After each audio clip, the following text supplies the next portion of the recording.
mo konti. Pangalan niyo po, sir? Edwin. Edwin. Pangalan po ng grupo niyo? Alta Verde Team. Taga saan po kayo? Kami Marikina. Marikina. Tapos yung iba, yung mga boys namin, Pangasinan. Okay. So, pero yung Alta Verde, ano kasi, ano siya, resort. Mountain resort na nasa Batangas. Sa Batangas. Tapos meron siyang Agua Verde naman, resort sa din sa La Union. I see. Mga ilan po kayo? Ngayon, bali 5, 2 babae, 3 lalaki. I see. Sa matagal na po yung grupo nyo? Bago pa lang. Bago pa lang. I see. Sa mga gusto mag-join, paano sila makapag-join sa grupo nyo? Sa group namin, bali kukontakin lang yung namin, yung manager namin. May page po kayo? Or? Meron.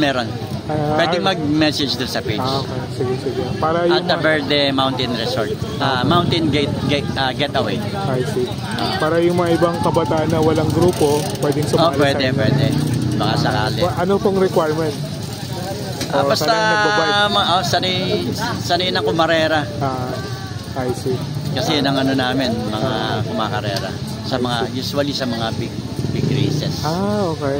After this event po, ano po yung next na event na kami, sa Vuelta Dagupan. Yung next namin. Kailan po yan? April yata yun. April pa, next year. Meron po this December din, Nitro. Ambo Cloud din, baka gusto niya. Nitro. Nitro race. So sila po yung mga kasama. Edwin Carganilla. Sa Facebook? Sa Facebook. Sige. Search ko na lang, no? Sige pa. So sila po yung mga kasama, no? Ito yung mga taga-Pangasinan. Ano hong category? Mountain bike? Isa sa mountain bike, mga under 23 to. I see. Tapos yung female namin. Okay.